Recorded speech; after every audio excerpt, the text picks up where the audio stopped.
नमस्कार आपण समस्त को टेक विज्ञान चैनल रे स्वागत।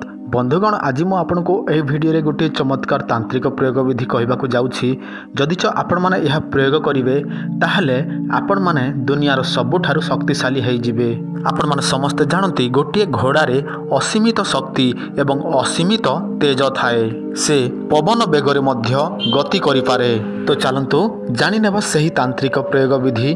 ता पूर्व आपण समस्त को गोटे सूचना देखंतु, मु आपण को जहाँ मध्य कही थाए से सबु तंत्र शास्त्र जहाँ वर्णित अच्छी से सबु ही कही थाए। एमिति किछि लोक अछंती जो माने प्रयोग करंती किंतु से माने विफल मध्य होंती। कहीं ना देखंतु मो सब बेले आपण मानक कही थाए जे जहाँ किछि मध्य आपण प्रयोग करिवे ताहा उपरे श्रद्धा विश्वास रखंतु एवं ताहार नियम नीति पालन करंतु।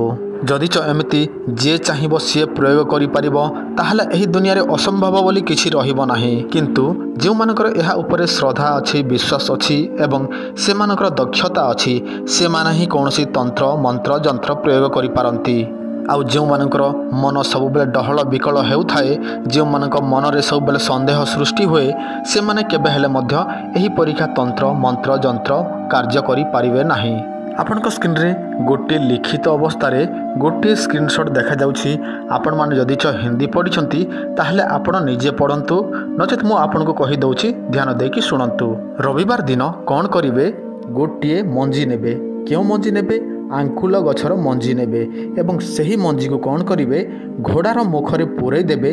तापरे ताहारी मुखरु बाहर करिकी आपण सेटा को माटी रे पोती देबे। तापरे सेठु जेतेबेले गछ हबो, सही गछरु फल हबो, सहीठु गोटे फल नेबे एवं सही फल को त्रिलोह माने सुना रूपा तंबारे निर्मित गोटे ताबिज तैयारी करिवे एवं सही ताबिज भितरे पुरेकी निज मुखरे धारण करिले बा निज मुखरे पुरेले घोड़ा परी शक्ति घोड़ा परी तेज सृष्टि होइथाए। देखंतु मो आपन को एही वीडियो रे जहा मध्य कहिली से सबु तंत्र शास्त्र रे वर्णित। आउ आपण माने जानंती आमे जहा मध्य शिक्षा करिथाउ किछि ना किछि शास्त्र रु ही शिक्षा करिथाउ, जहा कि मंत्र हो तंत्र हो किंबा जे कोनोसी पाठ मध्य हेउ। आउ आपण माने जानि रखिबा उचित जे कौनसी भी विद्या किए माँ पेटरू शिखिकी आसी न थाए, केवल यह काहाठारु किए शिखि थांती तो कोठु किए पढ़िकी ए सब जानी थांती। सहित आपण मानकु पुष्या नक्षत्र निर्मित होइथिबा ताबिज दरकार थिले आपण माने आम सहित जोगाजोग करंतु।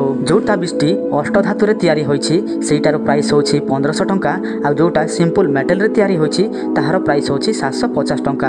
आपण माने फोन पे गूगल पे बैंक अकाउंट रे पे करिवे ताहले आमे आपण को बाय पोस्ट माध्यम रे पठै देबो, जहा केवल आपण माने 7 रु 8 दिन भितरे पाई पारिबे। ताबिज कोन कोन पाई काम करथाय मो आपण मानको संक्षिप्त रे कहि दोछि। सर्वजन वशीकरण, सर्वमोहिनी, सर्व कार्य सिद्धि, धन वृद्धि, शत्रु विनाश, भूत प्रेत ठार रक्षा, पांगण नाशण, जादू टोना, विवाह समस्या, कोर्ट कचेरी माली मकदमा रे विजय, जदि पाठ मन रहनुथिले पारिवारिक समस्या, शत्रु विनाश, व्यापार वृद्धि, दुकान रे अधिक बिक्री हेबा पाई, सर्व कार्य सिद्धि, एही सब समस्यार समाधान होइथाय एही ताबिज माध्यम।